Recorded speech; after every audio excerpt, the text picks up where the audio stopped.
Hello friends, welcome again. Friends, in today's video lecture, we want to understand stream of consciousness technique which we generally find in the modern novels which are known as psychological novels written in the beginning of the 20th century. Friends, this stream of consciousness is also known as interior monologue. So, what is this interior monologue, or what is the stream of consciousness technique that we want to understand in today's lecture? Friends, before we discuss stream of consciousness, let me tell you that novels in English literature came into existence during the 18th century, in the beginning of towards the end of the first half of the 18th century, in the hands of Samuel Richardson. So different techniques, different narrative techniques were invented in the initial stage, and one among them which was popular during the 18th century, which was invented by Samuel Richardson, is known as epistolary technique. Epistolary novels, they were written in the form of letter writing. Means one character writes a letter to the other and the other character replies in the form of letter, and this is how the novel progresses, right? So this novel, this is one technique, narrative technique, which is known as letter writing technique. Second technique, which is again popular in English novel, is first person narration. That means here the words like I, we, us, me, such words are used by the characters.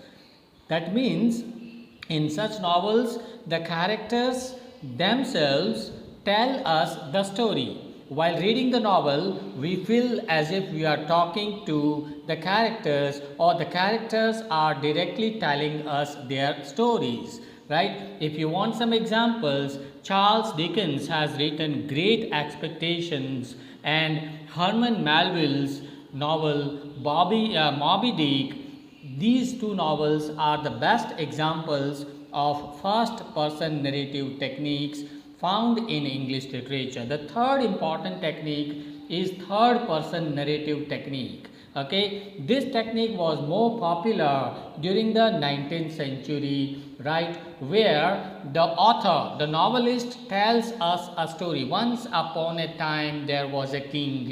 When we were children, our grandpa, they used to tell us stories as a third person, right? So this is called third person narrative technique, which you also find in the modern times during the 20th and 21st century literature.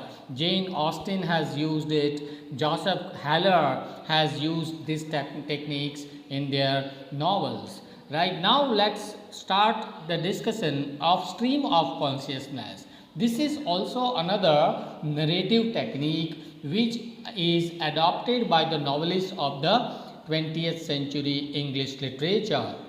So the question before us is why and how this new technique came into existence. Remember, the beginning of the 20th century was the beginning in the development of science, technology, and psychology. Psychology, the field of psychology, was developing faster in the hands of some great psychologists like Sigmund Freud.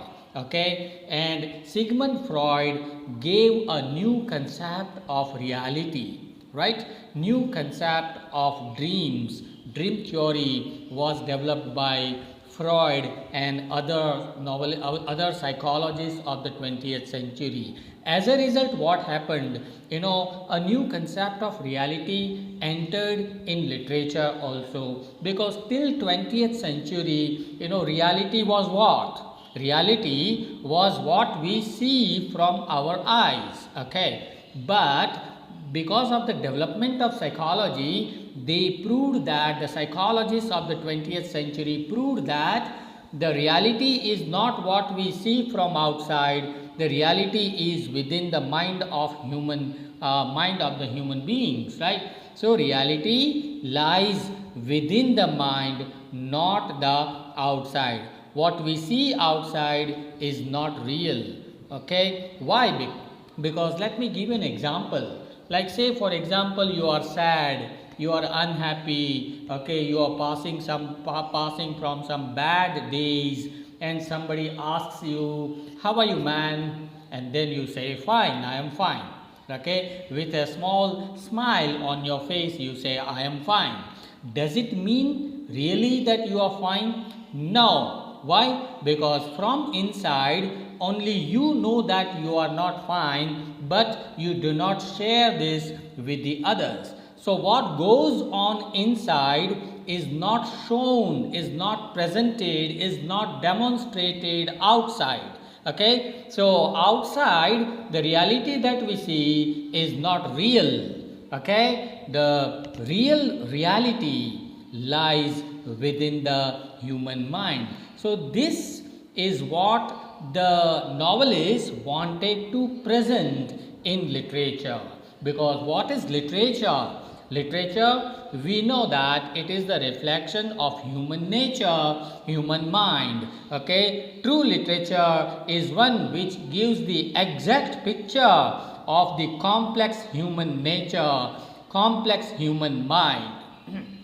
So how do we do this? Because till 20th century, the novelists like Charles Dickens and Hardy and so many others, hundreds of novelists, they expressed the world which we see from outside. Okay, so the external reality was presented in the novels till 20th century, but with the beginning of the development of psychology in the beginning of the 20th century, new method of presentation was required. Why? Because they wanted to present the inner reality of human nature.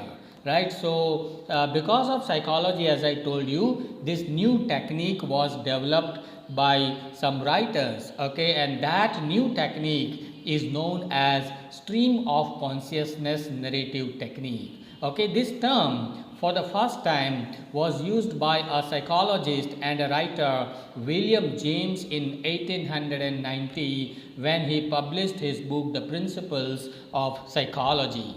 Right, now let's try to understand what is this stream of consciousness. Friends, remember there are two important terms here in this phrase. One is stream and the other is consciousness. Now what is stream? You must have observed that the stream flows from above the mountains, right? पहाड़ के ऊपर से पानी गिरता है, उसको हम अंग्रेजी में स्ट्रीम कहते हैं. Now the stream does not follow, the stream does not go in one line. Okay, जहाँ पर भी जगह मिलती है वो पानी अपने आप चल निकलता है. Right, so the stream does not go in one line, it goes anywhere. Nothing can be judged about the stream.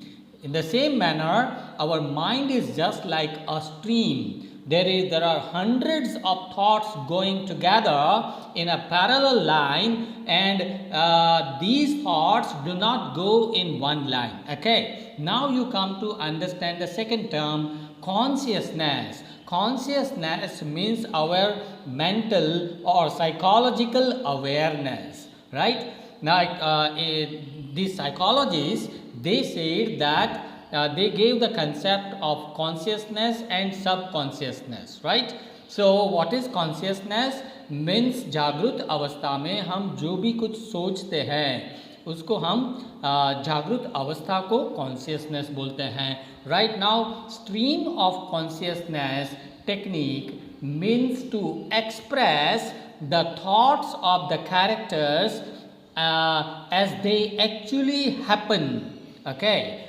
so the modern novelists like Virginia Woolf, James Joyce, William James, William Faulkner and so many other, they were fond of using this new technique which was innovated in the beginning of the 20th century. Why? Because they wanted to give the realistic presentation of the human thoughts, human mind, as actually it happens within the mind of the character, that they wanted to present in their novels. Now, this stream of consciousness novels, also known as psychological novels, also known as interior monologues, they try to express the stream or the flow, the flow of water coming from up above the mountain, right?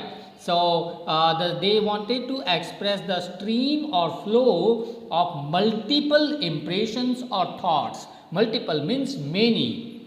Okay, myriad. Myriad means so many. So many thoughts come together in the human mind, and these writers, these novelists, they wanted to express these thoughts as they actually happen. Okay, so this is how they developed a new technique which was known as stream of consciousness technique. Now let's try to understand what are the important features of such novels which are known as psychological novels. The first and most important feature of these stream of consciousness novels was that they gave the description of the continuous flow of unspoken thoughts or perceptions. What we speak is not reality, as I told you.